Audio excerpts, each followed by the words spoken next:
Morning, guys. I am 4 miles away from hitting 800 and had a lot of big climbs this morning. It was mostly just one giant climb with a few little dips linked to it, but at nearly 800 miles, I can pretty much walk up these climbs, huffing and puffing a lot, but don't really need to stop. You struggle 800 miles in to walk up a couple thousand feet now. It's more mental. My body's in good shape, but after 800 miles of up and down mountains, the big ones are really mental now. And I'll be so glad when I'm out of Virginia and there's no more of these big ones for a while. I get a break. This is Bluff Mountain. I'll have to check the elevation when I get up here. But yeah, it's become mental. Of course, I am huffing and puffing, but I can deal with that. It's just mustering the determination to keep going.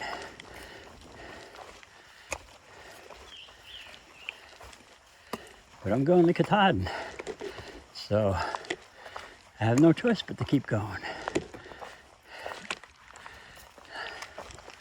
I am not wavering one bit. What do we got here? This is the exact spot little Ottie climbed. Powell's body was found April 5th, 1891, after straying from Tower Hill Schoolhouse. November 9th, a distance of 7 miles, age years, 4 years and 11 months. Oh, that's a shame. She walked 7 miles at 4 years old. Up here. Shame on me. Shame on me for talking about determination.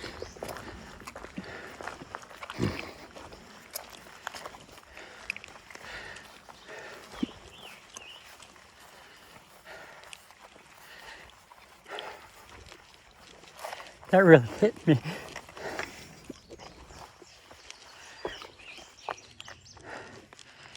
Oh, didn't expect that.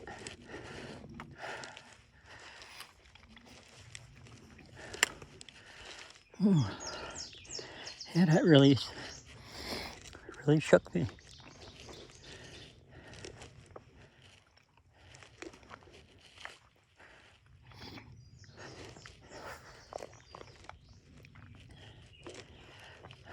First view of the day.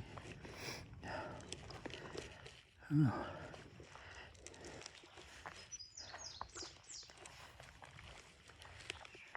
Yeah, I knew about that story, but didn't think it would affect me like that.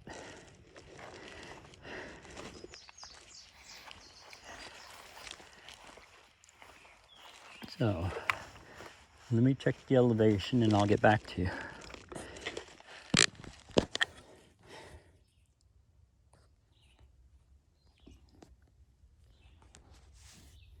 So, it was a climb of 2,675 feet up to here. I am not sure where that schoolhouse was that little Dottie climbed from, but amazing determination that little girl had, struggling all the way up here from someplace. And it's downhill every direction, so it just makes no sense how she could get up here. Anyway, I'm heading back down. And looks like we might get some views today. The clouds and fog are breaking after days of no views. So, talk to you later.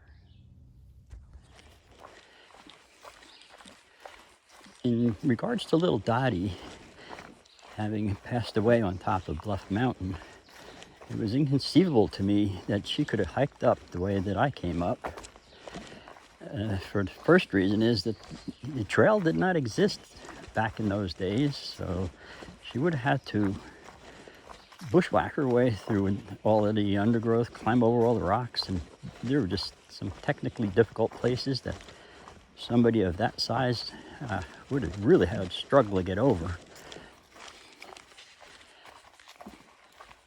And that bothered me thinking about how that could have been possible.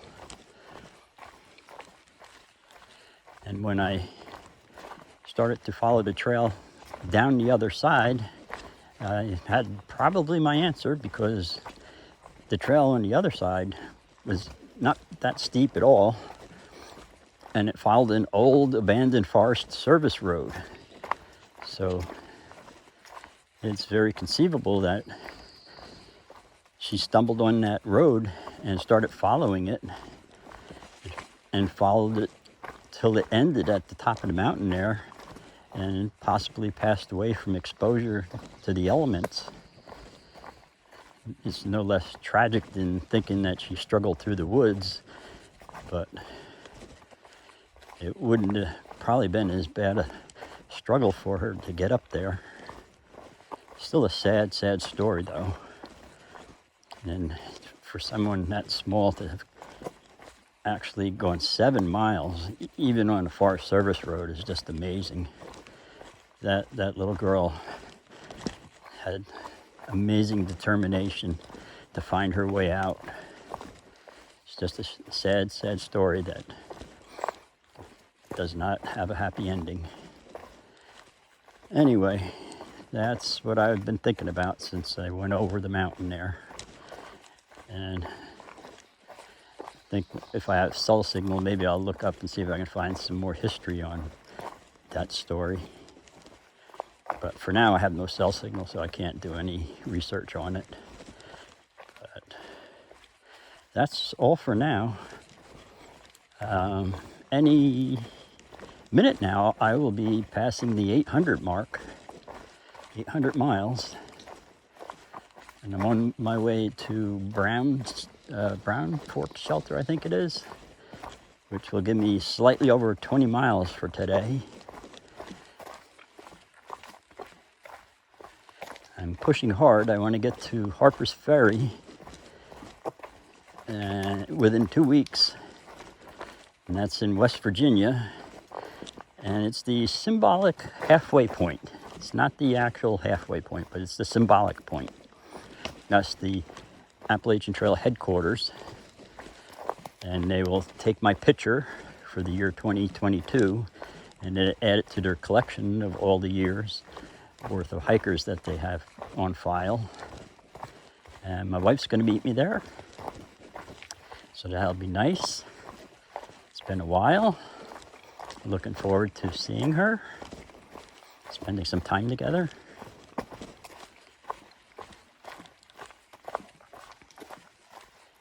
And tomorrow I cross over. I think it's going to be the last really big climb. I have to double check that, but I think it's the very last one. It's known, and the shelter is known as the Priest at the top.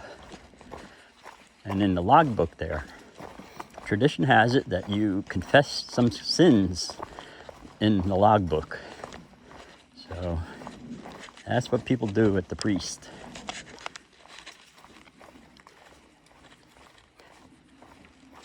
Trail's been pretty nice the last little bit here. After I crossed Bluff Mountain, it's been mostly downhill, and that's the way it's going to stay mostly until I get to the shelter.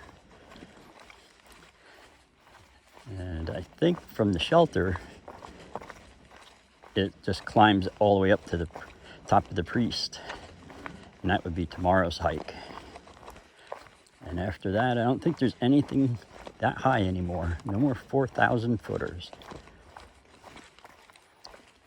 Might be something close in the 3,000 range, but they're going to start becoming less and less as we head towards Virginia, West Virginia, and Maryland. then finally my home state of Pennsylvania. And there's nothing really big there. So, okay, bye for now.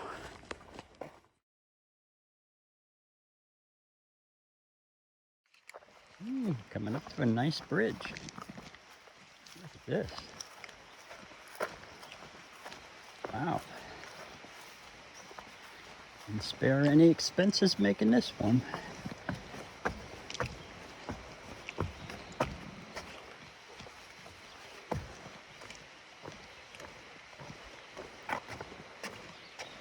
We can rock and roll it.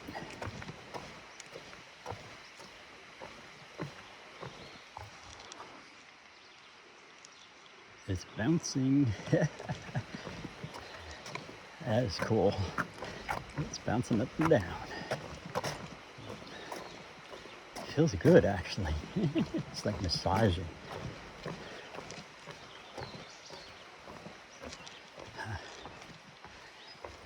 That's pretty cool.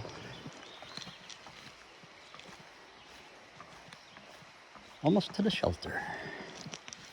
Yay.